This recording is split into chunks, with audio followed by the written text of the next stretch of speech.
তারাপীঠ মন্দির, যেটি বীরভূমের রামপুরহাট শহরের কাছে অবস্থিত। অনেকদিন ধরে ইচ্ছে ছিল তারাপীঠ দর্শন করব। চলো তাহলে এই ভিডিওতে তোমাদেরকে ঘুরিয়ে আনি তারাপীঠ, কি করে কলকাতা থেকে তারাপীঠ যাবে। আর হ্যাঁ, এই ভিডিওতে কিন্তু আমরা বীরভূমের আরেকটি সতীপীঠ দর্শন করছি, যেটা হচ্ছে বোলপুর শান্তিনিকেতনের কঙ্কালীতলা মন্দির। তো চলো তাহলে দর্শন করে আসি এই দুই তীর্থক্ষেত্র। হ্যালো ফ্রেন্ডস, আমি Tanaya and welcome to my channel. তো আজকের এই ব্লগটাতে চলো দর্শন করে আসি মহাপীঠ তারাপীঠ, আর হ্যাঁ, সাথে রয়েছে শান্তিনিকেতনের কঙ্কালীতলা মন্দির। আজকে আমাদের যাত্রা শুরু শিয়ালদা স্টেশন থেকে। সকালবেলা ঘুম থেকে উঠেই চলে এলাম শিয়ালদা স্টেশনে। আমরা যাচ্ছি মায়ের দর্শন করতে, আর আমাদের এবারের যাত্রা মা তারা এক্সপ্রেসে করে।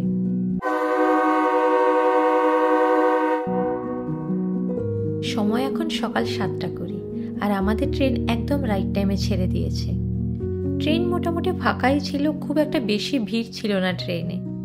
আমাদের এবারের যাত্রা 2 দিন 1 রাতের। আজকে আমরা দর্শন করব কঙ্কালী মায়ের, আর নেক্সট দিন থাকছে মহাপীঠ তারাপীঠ দর্শন।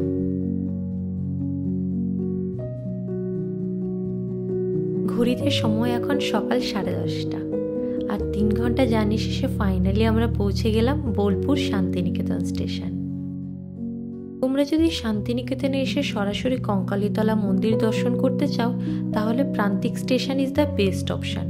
আমরা বেমালুম ভুলে গিয়েছিলাম বলেই আমরা বোলপুর শান্তিনিকেতন স্টেশনে নেমে গিয়েছিলাম। যাই হোক, এবার যাচ্ছি অটো স্ট্যান্ডের দিকটায়। অটো নিয়ে এবার ডিরেক্ট চলে যাব কঙ্কালীতলা মন্দিরে।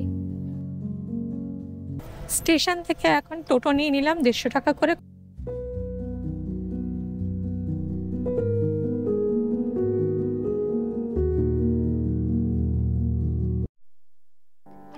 কঙ্কালীতলা মন্দির দেবীর আরও একটি শক্তিপীঠ। এখানকার কুণ্ডের জলে সতীমায়ের কাখাল পড়েছিল, আর তবে থেকেই প্রসিদ্ধ এই কঙ্কালীতলা মন্দির। সময় এখন আনুমানিক 11:30, আর আমরা এখন নিয়ে নিচ্ছি পুজোর জন্য ডালি। এখানে মন্দিরে ঢুকতেই দুপাশে চোখে পড়বে অসংখ্য স্টল, যেখান থেকে পুজোর ডালি নিয়ে নিতে পারো। আর তারপরে এবার আমরা চলে এলাম মন্দির প্রাঙ্গণে। এসেই দেখি বেশ ছোটোখাটো একটা লাইন রয়েছে। আমরাও লাইনে দাঁড়িয়ে পড়লাম পুজো দেওয়ার জন্য। লাইনটা যদিও খুব একটা বেশি বড় নয়, মোটামুটি হাফ অ্যান আওয়ারই লাগবে পুজো দিতে।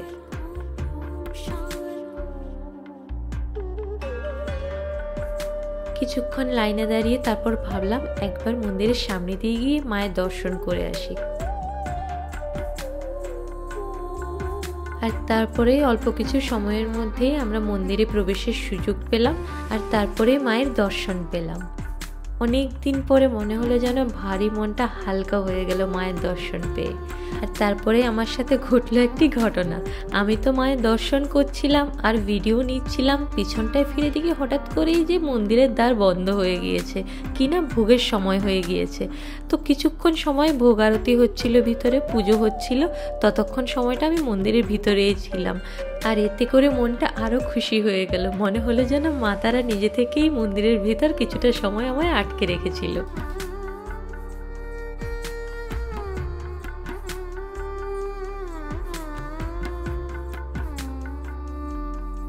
মন্দিরের পাশেই এখানে ছিল আরেকখানা মন্দির, যেখানে পুজো হচ্ছিল। আর তারপরে এবার আমরা চলে এলাম সতীকুণ্ড দর্শন করতে। কঙ্কালী মায়ের মন্দির দর্শন শেষে এবার আমরা চলে এসেছি নতুন শিব মন্দির দর্শন করতে। আর শিব মন্দিরে এসেই দেখি সামনের জায়গাটা পুরোটা জুড়ে এখানটায় মেলা বসেছে। মেলা পেরিয়ে এবার চলে এলাম ভোলানাথের মন্দিরে। এখানকার মন্দিরে পুরোহিত মশাইরা মন্ত্র পড়িয়ে পুজো করিয়ে দেন, বাট সেই ক্ষেত্রে অনেক সময় টাকার ডিমান্ড করে থাকেন। আর এই সেম জিনিসটা আমরা কঙ্কালীতলা মন্দিরের ভিতরেও ফেস করেছি। যাই হোক, মন্দির দর্শন শেষে সারাদিন উপোস করে থেকে 50 টাকা কুপন কেটে ভোগের প্রসাদ নিয়ে নিলাম এখানে কঙ্কালীতলা মন্দির থেকে। এবার কঙ্কালীতলা মন্দির থেকে কিছু দূরেই অন স্পট আমরা বুকিং করে নিলাম এই হোটেলটি।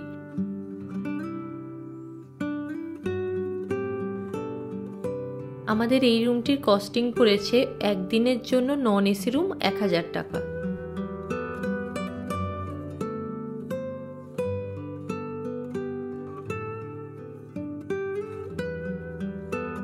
বিকেলে টানা ঘুম দিয়ে তারপর সন্ধেবেলা বেরিয়ে পড়লাম বিশ্বভারতী ক্যাম্পাস রোডে একটুখানি হাঁটাহাঁটি করতে। আর সন্ধেবেলা স্ট্রিট ফুড টেস্ট না করলে তো দিনটা ইনকমপ্লিটই থেকে যেত।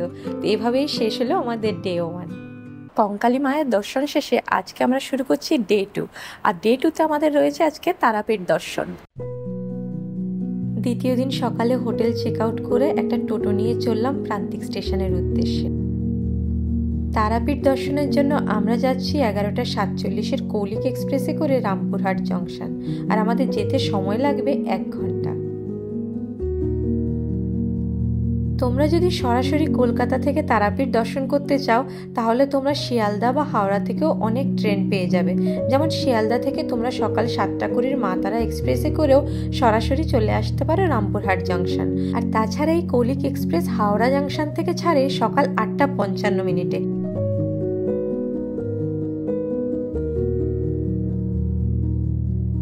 এছাড়াও হাওড়া থেকে তোমরা পেয়ে যাবে গণদেবতা এক্সপ্রেস, কাঞ্চনজঙ্ঘার মতো বেশ কয়েকটি ট্রেন।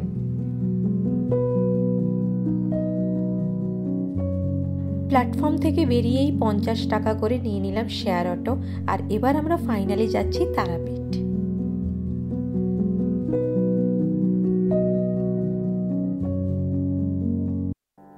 চলে এলাম সাধনপীঠ তারাপীঠ। আর এখানটা তো মন্দিরে ঢুকতেই রাস্তার দুধার ঘেঁষে রয়েছে অনেকগুলো স্টল, যেখান থেকে তোমরা মায়ের পুজোর ডালি নিয়ে নিতে পারো। আমরাও কিছু দূর হেঁটেই তারপর মন্দিরের ঠিক অপোজিটের স্টলটা থেকেই নিয়ে নিলাম মায়ের পুজোর ডালি।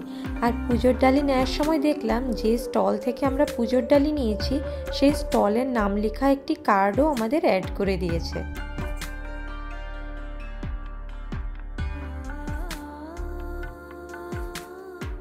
বলা হয়ে থাকে এই তারাপীঠ বা সতীপীঠে দেবী সতীর তৃতীয় নেত্র অর্থাৎ ঊর্ধ্ব নেত্র পড়েছিল। ফাইনালি এবার মায়ের দর্শন পাবো, তাই অনেক আশা নিয়ে সামনের দিকে এগোতে শুরু করলাম। আমরা পৌঁছাতে অনেকটা দুপুর হয়ে গিয়েছিল আর মন্দিরের প্রাঙ্গণের ফ্লোর ছিল অনেকটা গরম।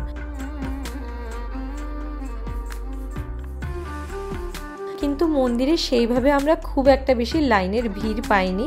আমাদের লাইনে মোটামুটি 20 থেকে 30 মিনিটসই জাস্ট ওয়েট করতে হয়েছিল।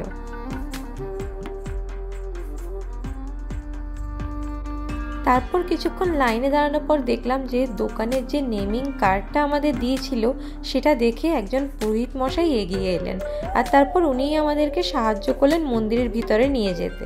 আর সেই বাবদ আমাদের কাছে কোনো ধরনের বেশি কিছু টাকা ডিমান্ড করেননি। লাস্টে জাস্ট আমরা আমাদের মতো করে যতটা সম্ভব হয়েছে ওনাকে দক্ষিণা দিয়েছিলাম।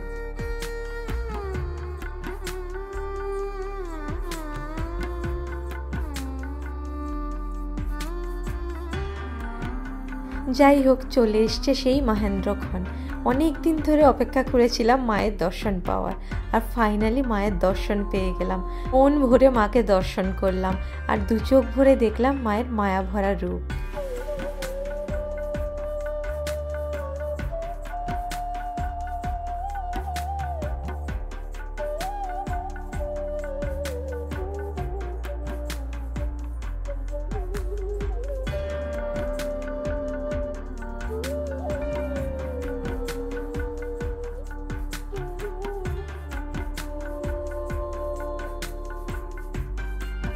তো ফাইনালি তারা মায়ের দর্শন পেয়ে গেলাম। এই মাত্র হচ্ছে পুজো দিয়ে বেরোলাম। আজকে খুব বেশি একটা লাইন নেই। আর এখন সময় হচ্ছে দুপুর 2টো। আমরা এখন দুপুর 2টো বাজে পুজো দিয়ে বেরোলাম। আর আমাদেরকে এখানে পান্ডা বা কারো কোনো প্রবলেমে পড়তে হয়নি, কোনো টাকা দিতে হয়নি।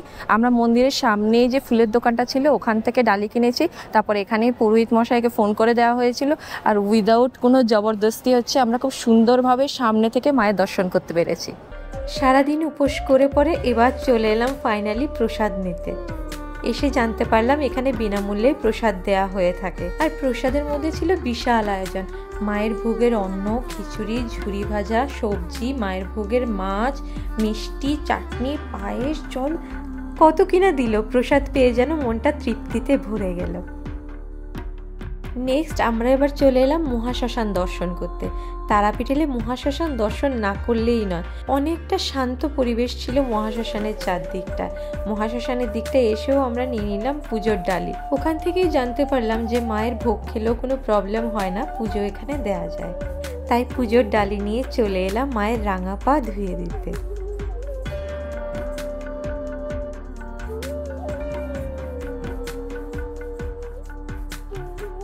এই হচ্ছে মায়ের সেই পাদপদ্ম। এখানটায় প্রথমে গোলাপ জল দিয়ে মায়ের পা ধুয়ে মুছে নিলাম, আর তারপরেই আলতা রাঙা করে মায়ের পাদপদ্মে পদ্মফুল অর্পণ করলাম।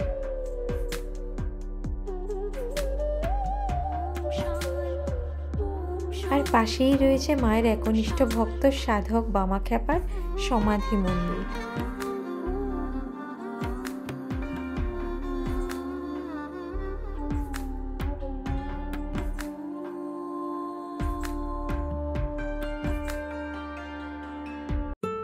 আর কি, তারাপীঠ দর্শন শেষে ফাইনালি এবার আমরা আবার ফিরে এলাম রামপুরহাট জাংশনে। আর এখানকার যে স্টেশনটা সম্পূর্ণ তারাপীঠ মন্দিরের আদলে তৈরি এই স্টেশন। তারপরে এবার 5:10 গণদেবতা এক্সপ্রেসে করে আমরা রওনা হলাম হাওড়া স্টেশনের উদ্দেশ্যে, যেটা হাওড়া স্টেশন পৌঁছাতে সময় নেবে মোট 4.5 ঘন্টা। তো এই ছিল আমাদের আজকের ভিডিওটি। আশা করি ভিডিওটি তোমাদের ভালো লেগেছে। আর যদি ভালো লাগে তাহলে অবশ্যই লাইক, কমেন্ট, শেয়ার আর সাবস্ক্রাইব করে দিও। দেখা হচ্ছে আবার নেক্সট ভিডিওতে।